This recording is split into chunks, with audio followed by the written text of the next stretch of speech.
자, 오늘 제목을 주님이 원하시는 부흥이다 라는 제목으로 잡았습니다.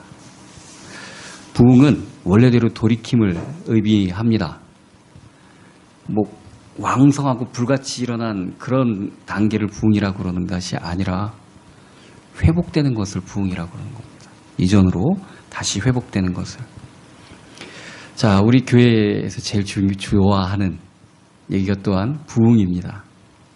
오죽하면은 모여서 말씀 전하고 그러는 예배 자리를 부흥회라는 이름까지 붙였겠습니까? 그죠? 부흥을 참 좋아합니다. 어떤 방법을 동원해서든지, 예수님께서도 그렇게 말씀하셨잖아요. 길거리 나가서 아무나 끌어다가 앉혀라. 그죠? 어떻게 해서든지 앉아서 말씀을 듣게 하라. 교인 수가 그렇게 늘어나게 되는 것, 총동원 주일 그런 식으로 해서 또는 너무 교회가 쇠락해 보이고 그러니까 일단 보이는 것부터 예배당부터 건축을 멋있게 하거나 아니면 더 넓고 좋은 데로 옮겨지거나 전보다 더 발전이라고 그러나요? 그렇게 되는 것. 아니면은 교회에서 하는 일들이 점점 더 이제 발전해 나가서 복지 사업이라든지 교회에서 하는 어린이들 청소년들 사역이라든지 아니면 교회에서 하는 노인 사역이라든지 그런 사역들이 점점 발전해 나가는 것. 아니면은 그 교회는 그렇게 별로 모이는 사람은 없는데 재정은 굉장히 건실해. 교회 재정이 굉장히 탄탄하고 흔들리지가 않아. 그건 재정의 어떤 확대, 이런 것들을 부흥이라고 말할 수 있을까요? 전부 다 부흥이라고 말할 수도 있습니다. 그건 외형적인 기로 나타나는 것이기 때문에 그렇습니다. 딱 한 가지가 되어져 있어야 됩니다. 우리가 오늘 읽은 이 하박국 3장 2절 보면은 교회들이 많이 이제 표로 사용하는 그런 단어가 있습니다. 이 수년 내에 부흥케 하옵소서. 자, 우리가 앞에 제가 나열해드린 그런 모든 것들이 부흥으로 들어갈 수 있지만 한 가지 주체가 잘못되면은 다 그게 부흥이 아닌 게 되어버립니다. 그게 바로 이 2절에 우리 수년 내에 부흥하게 하옵소서만 얘기하지만 그 일이 뭔가 하면은 주는 주의 일을, 우리의 일이 아니라 주의 일을. 자, 부흥의 주체는 정말 하나님이어야 되는 겁니다. 우리가 좀 폼나게 신앙생활 하려고, 목회 좀 폼나게 하려고, 평안하게 어려움 없이 하려고, 아니면 내가 예배 드리러 가는 그 예배당이 정말 좀 좋았으면 하는 그런 마음. 이것도 나무랄 마음은 아니죠, 솔직히 말하면은. 그러나 그런 식의 부흥은 하나님이 원하는 부흥이 아니라는 겁니다. 천주교회가 저렇게 타락하게 된 이유 중에 하나가 이 콘스탄티누스 대제가 교회의 힘을 힘입어서 정권을 잡았습니다. 그 전까지 로마 황제들은 기독교를 핍박만 했습니다. 그런데 이 여러 명의 후계자 중에서 이 콘스탄티누스 황제가 정권을 잡기 위해서는 기독교 세력이 필요하다는 그것을 가지고 생각을 잘했죠. 기독교 세력과 손을 잡았습니다. 그리고 로마로 진격할 때 십자가를 그린 방패를 들고 진군해서 진짜 정권을 잡았습니다. 황제가 됐습니다. 자, 자기에게 힘을 실어준 기독교 세력들에게 보답하기 위해서라도 예배에 나가야 되겠죠. 예배에 나갔더니 황제는 밑에 앉아 있는데 사제는 단 위에서 더 높아 보이게, 이게 뭔가 이러면 안 되겠다. 그렇다고 황제를 여기에 앉힐 수는 없지 않습니까? 그래서 생각해낸 게 로마 주교에 대한 특권을 부여해 준 겁니다. 거의 황제와 같은 대우를 해준 겁니다. 이것이 나중에 굳어져서 교황까지 가게 된 겁니다. 자, 인간의 뜻과 인간의 생각은 맞는 것 같아요. 항상 그게 옳은 것 같아요. 이게 더 좋지 않아? 하나님이 원하는 부흥은 그것이 아닙니다. 다윗 왕의 평생의 소원은 하나님의 전을 짓는 것이었습니다. 이 앞부분에 제가 나열해드린 건물의 발전, 하나님 기뻐하실 줄 알았습니다. 내가 정말 나는 왕궁에 있는데 하나님의 언약궤가 저 바람 부는 들판에 있는 게 너무 마음이 아픕니다. 안 된답니다. 왜냐면은 하나님은 건물에 속하신 분이 아니기 때문에 그렇습니다. 네가 나를 사모하는 마음을 그 마음에 품은 것은 좋지만 그 마음을 품었을 때 하나님께서 다윗의 집에 대한 축복을 언약을 주셨지 않습니까? 그럼에도 불구하고 그거 하지 말랍니다. 거기에 얼마나 마음이 쏟아져 가고 하나님보다 거기에 얼마나 더 관심이 갈지 하나님은 너무나 잘 아시기 때문에 그렇습니다. 우리를 잘 아시기 때문에 그렇습니다. 솔로몬에게 짓게 한 게 솔로몬의 축복이 아니지 않습니까? 지금까지도 이 히브리인들, 이스라엘 백성들은 벽 하나 남은 거 그거 붙잡고 있고 예수님을 안 믿고 있습니다. 그죠? 부흥은 하나님이 하시는 것이고 하나님 뜻에 우리의 마음이 맞춰져 가는 것이 부흥이라는 것입니다. 이 부흥에 대한 얘기를 하박국 선지자가 한 것이 참 이게 기이한 일입니다. 하박국서를 갖다가 1장부터 읽으면 아시다시피 불만이 굉장히 가득 찼던 사람입니다. 하박국 선지자는. 왜냐하면 이 하박국 선지자가 활동하던 시기가 이 요시야 왕이 8살 때 왕이 되었거든요. 그리고 16살부터 이제 하나님 언약 그 책을 발견한 이후로 정말 하나님 뜻대로 살기로 그렇게 노력을 합니다. 자기 아버지, 자기 할아버지는 정말 형편없는 사람들이었습니다. 신당을 세우고 정말 하나님을 배반하고 이단 숭배를 하던 그런 사람들이었습니다. 그 징조부 할아버지는 정말 신실하신 왕이었죠. 히스기야 왕이었는데 자기 할아버지나 자기 아버지는 아주 형편없는 사람들이었습니다. 그래서 정말 살 방법, 이 나라가 살 방법이 하나님이라는 것을 알고 하나님께 헌신하기로 하는 삶을 살았습니다. 이 요시야 왕이 얼마나 하나님 뜻대로 살고자 하는 왕이었는지 이 요시야 왕이 태어나기 전에, 즉 솔로몬 왕이 죽고 르호보암과 여로보암이 갈라졌던 그 남북 왕조가 갈라졌던 그 시기에 열왕기상 13장 1절 2절 보면은 이 여로보암이 자기가 10지파를 데리고 와갖고 이스라엘을 새로 건국을 했는데 이 사람들은 하나님을 여호와를 섬기려고 하는 마음이 있어서 자기가 떠나왔던 유다 쪽으로 가서 예루살렘에서 예배를 드리려고 합니다. 이러면 안 되겠다. 내가 내 백성들 다 뺏기겠다 싶어갖고 베델했다가, 베델도 유명한 데 아닙니까? 그죠? 야곱이 하나님을 처음 만났던 데 아닙니까? 여기다가 그 아론이 얘기했던 금송아지, 우리를 건져낸 여호와다. 그 베델에 금송아지 단을 쌓고 이것이 하나님이다. 여기서 예배드려라. 그렇게 선언을 했습니다. 그리고 왕부터 거기 와가지고 이제 제물을 드리고 예배를 하는데 유다 땅에서부터 한 선지자가 내려오죠. 그러고서 예언을 하는데 다윗의 집에 요시야라는 왕이 나올 텐데 요시야 왕이 나오면은 이 제단을 해서 제사하는 사람들을 다 그들을 불살라서 제사할 것이다.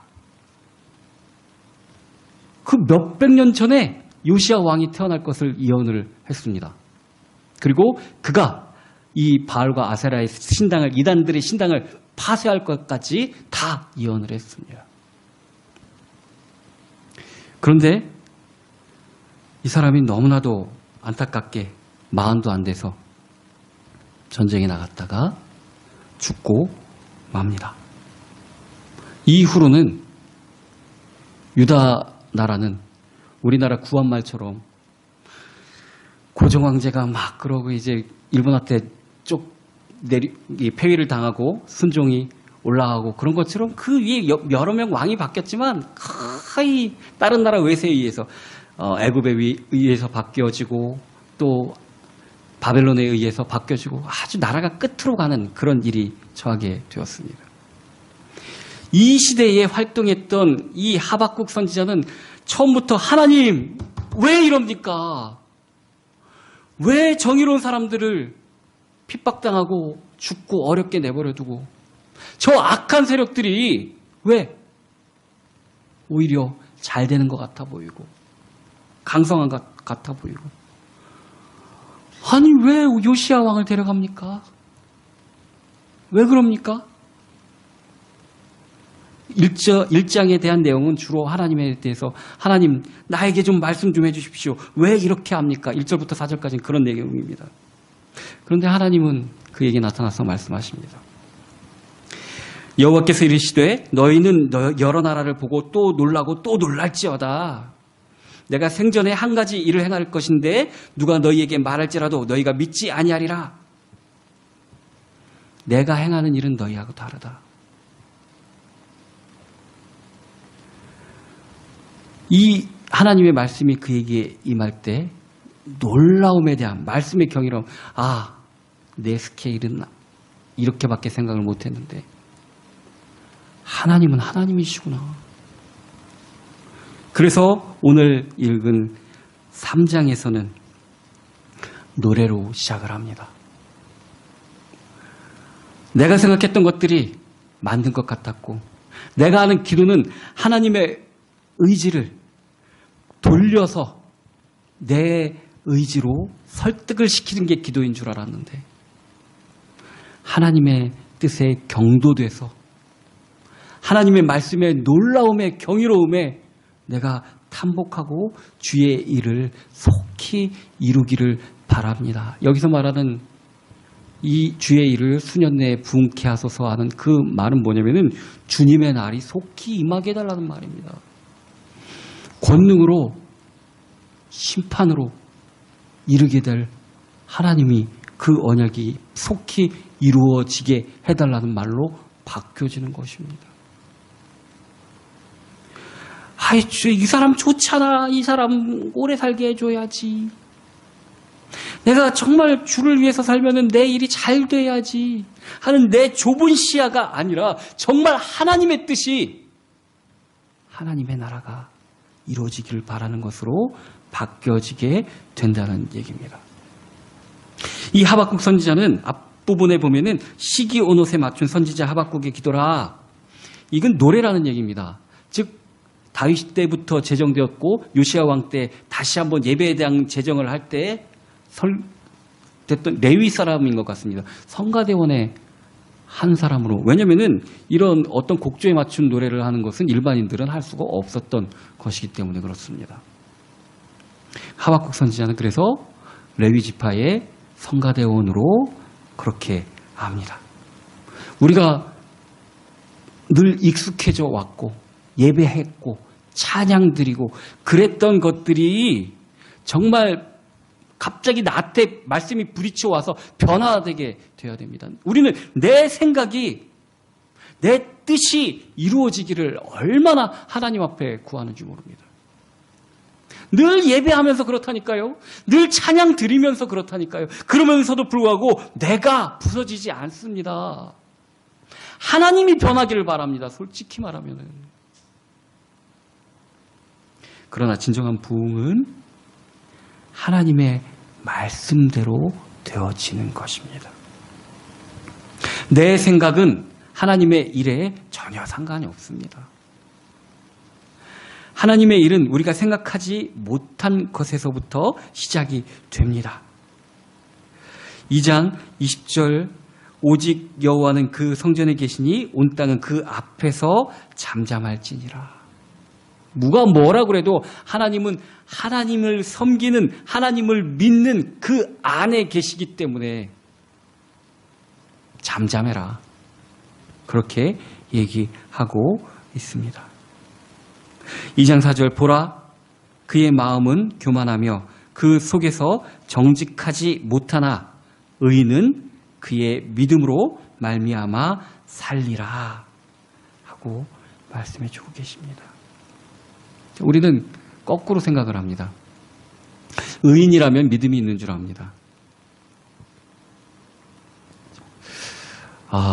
많은 얘기들이 있기 때문에 확정져서 제가 그 시대를 살지 않았기 때문에 말을 할 수가 정확하게 이거다라고 얘기는 하지 못하지만, 성경에 나오는 부분으로 보자면은 요시아 왕이 그렇게 하나님 뜻대로 살려고 몸부림쳤던 것, 그 나라를 하나님께로 돌리고자 했던 것은 정말 칭찬받아 마땅하지만, 그가 죽음에 이르게 된 길을, 그 길은 하나님이 가라고 하신 길이 아니었습니다. 결국 자기 뜻대로 간 겁니다. 바벨론하고 애굽하고 애굽왕 바로 느고하고 전쟁이 일어나는데 그 통로가 됐었던 겁니다. 솔직히 불안하죠. 바벨론 쪽, 이 아프리카에 있는 이집트, 애굽 쪽하고 전쟁이 일어나려면은 이 통로가 될 수밖에 없는 길입니다. 근데 양국에서 서로 너희 나라는 치지 않겠다고, 그리고 애굽 왕은 친서까지 보내서 너 여기 우리 있는 대로 나오지 마. 이거 하나님 뜻 아니야. 이런 말까지 해가면서 나오지 말 것을 경고를 합니다. 그런데 이 요시아 왕은, 이 아수르라는 나라가 이스라엘을 멸망시켰잖아요. 그 전에만 해도 굉장히 강성한 나라였는데 이 요시아 왕 때는 거의 쇠퇴기에 저들었던 그런 시대였었는데, 이 아수르랑 연대를 해서 바로를 쳐봐야겠다, 이런 마음을 갖습니다. 근데 성경 어디에도 그것에 대한 하나님의 언약이 없습니다. 하나님께 대한 기도도 없습니다. 그리고 괜히 외교적 문제가 심각해지거나 자기가 지게 되면은 뭐 좀 그러니까 변장까지 하고 전쟁에 나갔다가 그가 왕인지도 모르는데 애굽 병사가 쏜 화살에 맞고 죽게 되는 겁니다.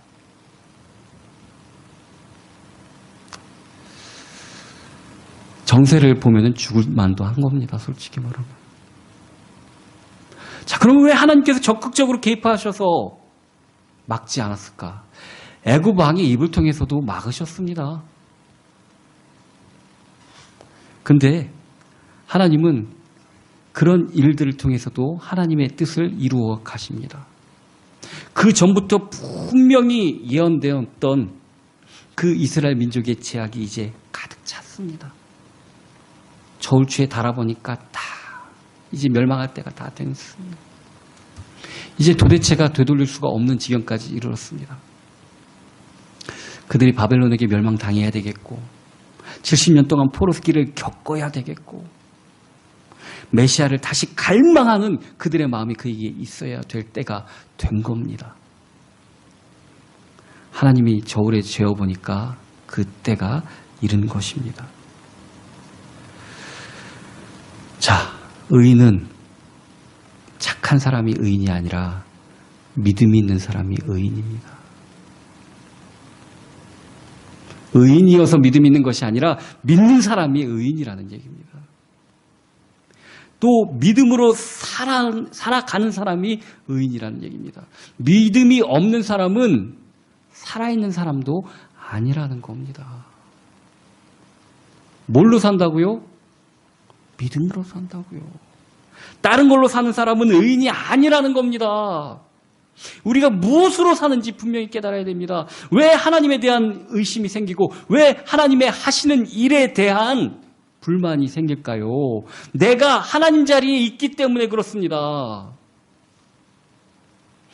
의인, 즉 믿음 있는 사람은 항상 하나님의 뜻이 맞는 것으로 느껴져야 되겠죠. 믿음이 없기 때문에 하나님의 일이 불만스럽겠죠. 불만 가질 때 한번 생각해 보십시오. 우리가 어떤 사람에 대한, 어떤 일에 대한, 어떤 나라의 일들에 대한 불만, 그 불만들 왜 생깁니까? 내 생각과 다르기 때문에 그렇습니다. 내 생각이 맞는 것 같이 느껴지기 때문에 그렇습니다. 하나님께 대한 이 하박국 선지자가 1장부터 하나님께 토로한 불만은 내 생각이 맞는 것 같기 때문에 그렇습니다. 그런데 하나님의 말씀이 임하게 되면은 그것이 바뀌어지게 됩니다. 아, 생각지도 못했는데. 아, 그렇구나. 그러면 이제 어린아이의 일을 버릴 수 있습니다. 어른의 일이라 그러죠. 아이들은 돈 있으면 장난감 사지. 왜 뭘 그런 이런 걸 하고 저런 걸 하고. 돈이 뭐 있으면 내가 사고 싶은 거 뭐 사줘.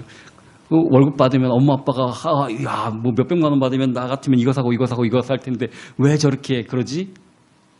또 어른의 일은 다르지 않습니까? 세내야죠. 뭐 납부해야 될 거 다 해야 되죠. 다 들어갈 거 준비해야죠. 뭐 해야죠. 아이들은 그거 생각 못하지 않습니까? 하나님의 일은 우리가 생각할 수 없습니다. 그리고 하나님이 항상 맞습니다. 그것이 내 이성적인 게 아니라 하나님의 말씀이 경이롭게 믿어지는 것, 그게 바로 의인이라는 것입니다. 교만한 사람이라는 것은 불평하고 불만한 사람, 많은 사람입니다. 하나님의 자리에 내가 올라가 있습니다. 그래서 하나님이 하시는 일이 못마땅한 겁니다. 왜 하나님의 일이 못마땅합니까? 내 생각과 다르기 때문이죠. 그럼 내가 하나님 같은 거 아닙니까? 이런 사람을 교만한 사람이라고 하는 것입니다. 보라, 그의 마음은 교만하여 그 속이 정직하지 못하나 오직 의인은 믿음으로 말미암아 살리라. 히브리서 11장 3절, 믿음으로 모든 세계가 하나님의 말씀으로 지어진 줄을 우리가 아나니 보이는 것은 나타난 것으로 말미암아 된 것이 아니니라. 우리가 추구하고 따르는 모든 세계가 하나님의 말씀으로 되어진 거랍니다. 우리가 보고 있는 것들이 나타난 것, 즉 원래 있는 것으로 되어진 것이 아니랍니다. 이 얘기가 히브리서 11장 3절 얘기는 창세기 1장 1절의 얘기입니다. 하나님만이 계시고 모든 것은 하나님의 창조하심으로 나타나진 것뿐이라는 겁니다. 진짜는 하나님밖에 없다는 겁니다. 이것을 믿는 것이 믿음이라는 것입니다. 자, 믿는 자가 할 기도는 내 뜻을 하나님께 이해시키는 것이 아니라 하나님의 뜻을 알아가는 것이 믿는 자의 기도입니다. 우리가 무슨 일을 할 때 기도해야 됩니다. 하다못해 시장에 물건 사러 갈 때도 기도하러 가고 하는 게 좋습니다.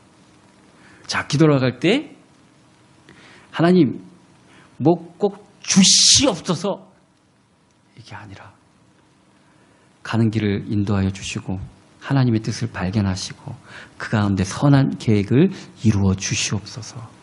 그렇게 기도하다 보면은 머리에 생각을 주시고 지혜를 주시고 길을 일러 주십니다. 진짜.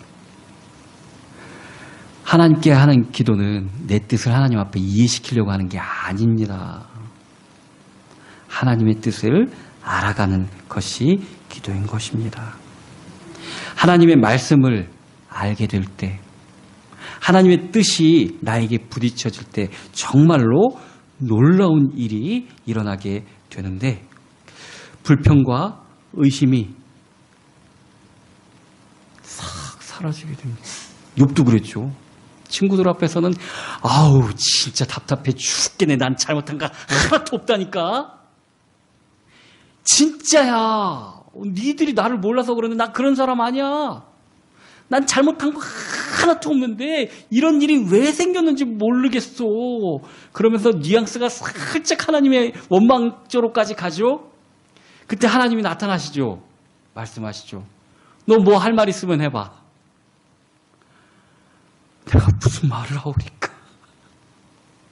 하나님을 만나면 하나님의 말씀 앞에서 우리는 그 경이로움에 놀랄 수밖에 없습니다. 그래서 하나님의 말씀이 우리를 사로잡을 때 나의 불평이 없어지고 나의 불신앙이 사라지고 정말 기쁜 마음으로 하나님을 바라보게 됩니다. 제가 금요 기도회 때도 이런 말씀을 드렸는데 그날 새벽 예배 때 아니 정말 주의 복음을 정말 하나님 뜻대로 살아야 되겠고 하나님께 붙들려서 성령 충만한 삶을 살아야만 되는데 그런 말씀을 전달하는 것을 사람들이 정말 싫어합니다. 이 하박국 시대도 마찬가지였고 지금도 다 마찬가지입니다. 사람들이 좋아할 얘기가 아닙니다. 사람들은 네가 맞아, 너 잘 돼, 너 평안해, 너 건강해질 거야. 네 자식들 다 잘 될 거야. 왜요, 왜? 도대체 그렇게 돼야 될 이유가 뭡니까? 그런 것만 좋아합니다. 그런데 오직 예수 그리스도를 믿어야 살고 예수 그리스도를 따라가야 되고 예수 그리스도를 닮아가야 되고 예수 그리스도가 우리 안에 있어야 우리가 살아간다. 뭐야. 사람들은 이런 말도 별로 안 좋아합니다. 그런데 과연 부흥이 일어날까요?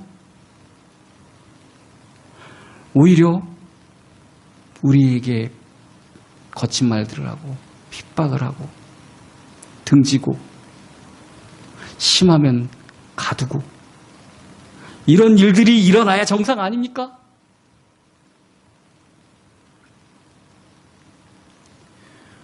야, 우리 교회 부흥은 안 되려나 보다. 이런 마음까지 제가 살짝 왔었습니다. 왜냐하면 사람들 좋아하는 대로 제가 말씀 전하기 싫거든요. 그런 데에 내 일생을 허비하기는 싫거든요. 그러려면 다른 걸 해야죠. 왜 하나님 말씀 갖고 장난을 하고 장사를 정합니까? 저는 그건 정말 싫거든요. 그럼 아예 부흥은 생각지 말아야 되는 거구나. 근데 그날 말씀 준비하다가 하나님이 저를 깨닫게 만들어 주셨습니다. 부흥은 네가 하는 게 아니라 내가 하는 거다. 그런 마음 갖는 것 자체가 내가 하나님을 너무 무능력한 사장님으로 착각을 하는 겁니다. 그래서 하박국처럼 다시 주여 주는 주의 일을 수년 내에 품게 하소서. 이런 기도를 할 수가 있게 되는 겁니다. 하나님의 말씀이 부딪히면 하나님은 영원한 산들을 뒤집어 엎으시고 작은 산들을 엎어뜨리는 분입니다. 우리의 생각과 우리의 마음대로 한계가 있으신 분이 아닙니다. 우리는 자꾸 하나님의 일을 한계를 지으려고 합니다. 이 온 세계는 주님의 것입니다. 주님의 것으로 돌리는 것이 부흥입니다. 그렇기 때문에 주님의 일은 주님이 하시는 것입니다. 초대교회에 부흥이 일어났을 때 그 사도들이 12명이 똘똘 뭉쳐서 이제 베드로 사도는 설교를 잘하시니까 앞에서 설교 잘하시고 안드레 사도는 사람들 인도하는 거 잘하니까 인도하는 거 하시고 또 뭐 빌립 사도는 나가서 이제 전단지 돌리고 뭐 이런 거 홍보 같은 거 열심히 하시고 나눠서 이제 딱 맞추고 어떤 기획을 하고 그래서 부흥된 건 줄 아십니까? 신윤사 받은 성도들은 사도들은 앞에서 나오면 뭐 병 고치는 거 하시고 이래서 이 초대교회가 부흥된 줄 아십니까? 그건 우리의 생각입니다. 사도행전 6장 7절 보면 하나님의 말씀이 점점 왕성하여 부흥의 이유는 이거 한 가지입니다. 하나님의 말씀이 점점 왕성하여서 내 뜻과 내 생각을 말하는 것이 아니라 하나님의 말씀이 그들을 주장하게 되었을 때 예루살렘에 있는 제자의 수가 힘이 많아졌더라. 다른 생각할 거 없습니다. 불신앙 가질 거 없습니다. 우리는 하나님을 믿고 나아가는 겁니다. 하나님의 말씀이 왕성해질 때 일이 일어나게 되는 것입니다. 하나님의 일이 부흥되어야 됩니다. 목사님의 일이 부흥되면 안 됩니다. 어떤 대한예수교 장로회 합동개혁이라는 이 종교 법인이 부흥되는 일은 아닙니다. 정말 하나님의 일이 부흥되게 되어야 되는 것입니다. 내 일이 아닌 주의 일이 부응하게 돼야 되겠고, 그리고 그 시기도 하나님께 달려 있습니다. 이 수년 내에 부응케 하소서 하는 얘기는 하나님께서 정해주신 기간이 있다는 얘기입니다. 그죠? 하나님의 때가 있다는 얘기입니다. 그 기한과 시한마저도 하나님께 달려 있다는 얘기입니다. 그런데 우리의 바람은 그것이 빨리 되어지기를 원하옵나이다 하는 것입니다. 부흥에서 우리가 해야 될 일은 다른 것 없습니다. 정말 하나님의 뜻을 구하고 하나님의 뜻을 알려고 하는 기도와, 그리고 정말 하나님의 뜻이신 말씀과 그 말씀을 전달하는 전도밖에 없습니다. 이 세 가지가 정말 주의 일을 위해서 우리가 해야 될 일인 것입니다. 때와 기간도 하나님께 달려 있습니다. 내 생각은 버리고 정말로 하나님의 말씀을 붙들고 말씀에 힘입어서 하나님의 뜻대로 성장하는 저와 여러분이 되기를 예수 그리스도의 이름으로 축원합니다.